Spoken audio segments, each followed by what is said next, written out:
एक बार फिर से स्वागत है आपका फायदेमंद फंड्स में। और आज हम बातचीत कर रहे हैं Motilal Oswal large and mid cap fund के बारे में, जिसमें एक कॉम्बो मिलता है आपको छोटे और बड़े दोनों तरीके के स्टॉक्स में। और अब हम बातचीत करेंगे किन सेक्टर्स पे उनकी बुलिशनेस ज़्यादा है।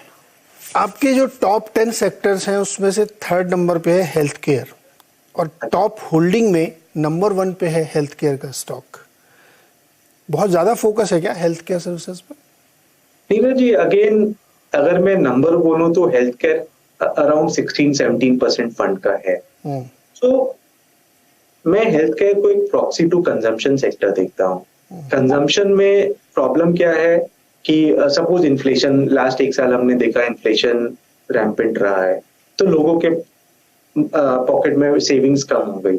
तो हम देख रहे हैं कंजम्पशन इम्पैक्ट बहुत सारे सेक्टर में हमने देखा। मार्च क्वार्टर रिजल्ट आई, काफी सेक्टर में कंजम्पशन में आपने इम्पैक्ट देखा, आईटी में इम्पैक्ट देखा क्योंकि ग्लोबल डिमांड अगेन वीक हो गई है।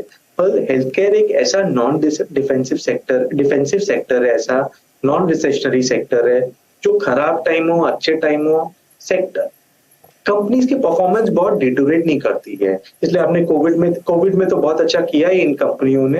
अभी भी आप मार्च क्वार्टर का रिजल्ट देखोगे, pharma companies have done well. So it is a proxy play on India consumption story, I would say, Neeraj ji. दूसरा ये नॉन रिसेशनरी डिमांड है। So that's why I think longer term ये सेक्टर आपको 13 से 15% return earning growth देगी longer term. ये जो pharma sector है ना, ये आप इसको ब्रॉडर नाम दें हेल्थ केयर सेक्टर, ये बहुत बड़ा सेक्टर है और इसके अंदर भी बहुत सारी अलग अलग चीज़ें हैं। मोटे तौर पर अगर इसको हम 3 हिस्सों में बांटें कि एक है जो मेडिसिन में है, उसमें भी एक है जिनकी फॉरेन डिपेंडेंसी ज़्यादा और एक है डोमेस्टिक प्लेयर। दूसरा आपका आता है जो क्रैम्स वाले काम करते जो प्लेटफॉर्म है, और तीसरा आता है जो पैथोलॉजी है, हॉस्पिटल लैब है, ये वाले हैं। इन तीनों को अलग अलग देखना चाहिए क्योंकि ये इतना बड़ा सेक्टर है, इसमें सबकी डायनेमिक्स बिल्कुल अलग है। क्योंकि जिसकी डिपेंडेंसी यूएस में बहुत है उसका परफॉर्मेंस और जिसकी डोमेस्टिक उसका परफॉर्मेंस बिल्कुल अलग होगा। ऐसे उदाहरण भी हैं जिन्होंने बहुत ज़्यादा वेल्थ क्रिएट करके दी है। हॉस्पिटल में या फिर पैथोलॉजी लैब में जाएंगे तो एक बड़ा सिक्लिकल प्ले भी वहाँ देखने को मिल जाता है। जैसे पैथ लैब में एक बहुत सिक्लिकल प्ले हो गया इस समय। तो इसको कैसे आप लोग अलग अलग करते हैं?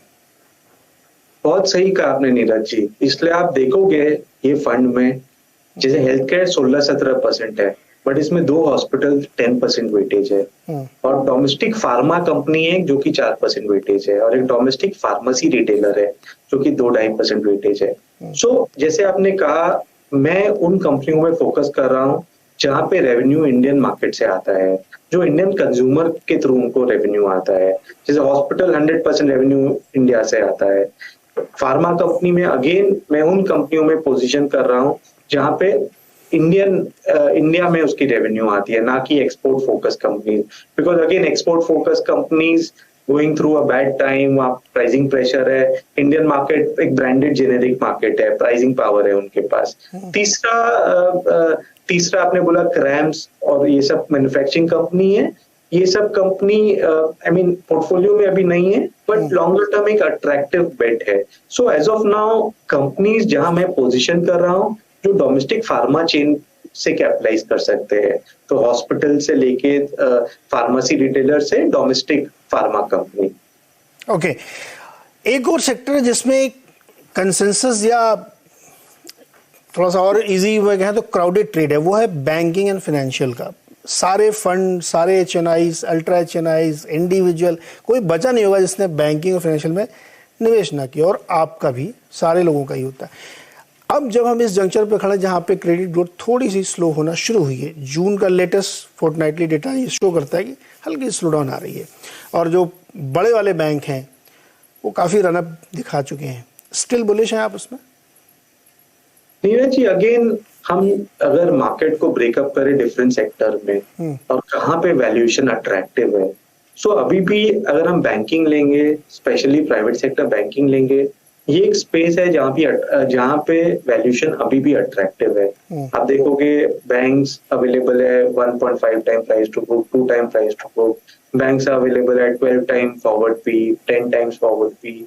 तो वैल्यूएशन ये सेक्टर में काफी अट्रैक्टिव है मेरे in my view. And fundamental हम क्रेडिट साइकिल देखेंगे, balance sheet today balance sheet of banks is the best they have been in the last 10 years.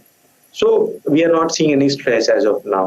हाँ, थोड़ा बहुत इनके मार्जिन प्रेशर दिखेंगे आने के 2-3 क्वार्टर में, बिकॉज लास्ट 1 ईयर जो कि इनके नेम्स इंक्रीज आए हैं वो that was not expected, वो repo rate से linkage के कारण.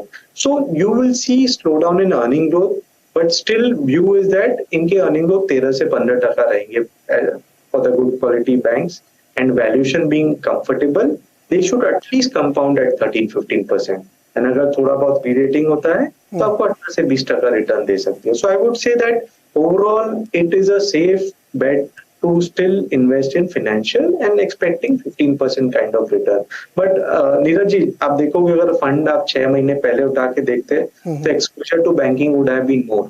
तो लास्ट 3-4 महीने में हमने बैंकिंग से थोड़ा एक्सपोजर कम किया है because of the same reason आपने कहा कि थोड़ा बहुत मार्जिन प्रेशर आ सकता है. तो मे बी अब ये सेक्टर में आपको 25-30% रिटर्न नहीं बनेगा, मे बी 15% रिटर्न बन सकता है.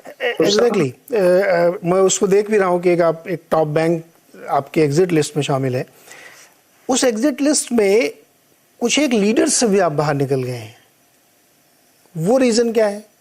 मैं जैसे कैपिटल गुड्स में या कंजम्पशन जो डेली लाइफ कंजम्पशन की है, या एक बहुत ही super specialized capital goods company है, उसमें से आपने एग्जिट ले लिया? नहीं, देखिए sir, leader is a qualifying criteria. Leader is not, being a leader is not a necessary. ऐसा नहीं है लीडर है तो मैं उसको लूंगा ही, क्योंकि बहुत सारे स्पेसेस है मार्केट में, मैं सबके लीडर्स तो नहीं ले सकता हूँ ना. So looking at the fundamental, looking at the outlook of earning growth, looking at कहाँ वैल्यूएशन है आज के दिन, लुकिंग एट कैसा स्टॉक किया है लास्ट 12-18 महीने में. सो अकॉर्डिंगली जब आप स्टॉक्स में थोड़ा मूवमेंट करते हो, बट लीडर तो बहुत सब सेक्टर में लीडर है, बट सब सेक्टर के तो लीडर नहीं रह सकते हैं ना फंड में अपने. ओके, आईटी में आप अंडरवेट क्यों है अभी भी? अगेन नीरज जी, जैसा मैंने अपने ओपनिंग कमेंट में दिया, that global economies still going through pain. अभी भी वहां पे इन्फ्लेशन 4.5-5% इन्फ्लेशन है, but those economies are used to 2% inflation. अभी भी वहां पे रेट इंक्रीज साइकिल खत्म नहीं हुआ है. There could be one more rate hike in June. So वो सब डेवलप मार्केट इकोनॉमी में अभी तक पेन हमें दिखा नहीं है. So मेरा मानना है कि अगले 1-2 क्वार्टर में आपको फंडामेंटल थोड़े डिटोरेट होते हुए दिखेगा ग्लोबल इकोनॉमी में. एंड आईटी जो कि 100% 80-90% रेवेन्यू डेवलप मार्केट से आता है, will not be immune to that. So my feel is that you can get a better entry point in a lot of these stocks. But having said that, large cap IT today is much more attractive than what it was 1 year back. तो आप देखोगे that IT में मैंने underweight, पहले 700 basis point underweight होता था, तो आज के दिन अंडरवेट 3-4% ही है. तो मैंने 3-4% एक्सपोजर IT में बढ़ाया है, क्योंकि लार्ज कैप IT अभी भी लगता है. Even though mid cap IT I find the valuation too high at this juncture, and they are not pricing in. Frenzy है वहाँ पे, मिड कैप आईटी में फ्रेंजी है, इसमें कोई शक नहीं. आदित्य, एक लास्ट क्वेश्चन आपसे. बहुत सारे लोग हम लोगों से भी सवाल पूछते हैं कि अगर वो एआई थीम वाले स्टॉक को खरीदना चाहें तो हमें तो समझ में नहीं आता मैं कौन सा बताऊँ. इंडिया में तो कुछ मुझे नहीं समझ आता. आपका इस फंड का अगर कोई इन्वेस्टर है पोटेंशियल, तो आप लोग उस थीम को कैसे गेज करेंगे? आपका कहना बिल्कुल सही है Neeraj ji. As of now अगर इंडिया में आपको एआई थीम खेलना है तो है ही नहीं स्टॉक आपको खेलने के लिए, तो आपको ग्लोबल स्टॉक लेने पड़ेंगे. ग्लोबल मार्केट में यूएस में काफी स्टॉक्स है जिस आप खेल सकते हो एआई थीम. तो to capitalise on that opportunity only हमने 3-4 महीने पहले अप्रूवल लिया है कि up to 10% of fund we can invest in international securities. But due to some limit in terms of AMC कितना एक्सपोजर बाहर की कंपनी में ले सकता है as an AMC, limit available नहीं है, तो हम नहीं ले सक रहे हैं. But as of now pure play AI खेलने के लिए I don't think so there are stocks in India. तो वो आपको खेलना है तो आपको इंडिया के बाहर ही लिस्टेड कंपनियों में लेना पड़ेगा स्टेक. ओके आदित्य जी, बहुत दिलचस्प बातचीत रही और बहुत सारी क्लैरिटी रही. और इंटरेस्टिंग ये था कि health care as a consumption theme मान के बड़ा एक्सपोजर आपने इसमें ले रखा है और बहुत ही पिक एंड चूज वाली बात उसमें देखने को मिल रही है। एक जेनरिक बाइंग नहीं है कि कुछ भी फार्मा में खरीद लिया गया है। आदित्य जी बहुत बहुत शुक्रिया हमारे साथ जुड़ने के लिए। और जो लोग भी इस शो को देख रहे हैं वो इस फंड को देख सकते हैं, अगर उनका मन करे, उनको समझ में आए तो वो इस पर निवेश भी कर सकते हैं। बहुत बहुत शुक्रिया हमारे साथ जुड़ने के लिए। Thank you Neeraj ji.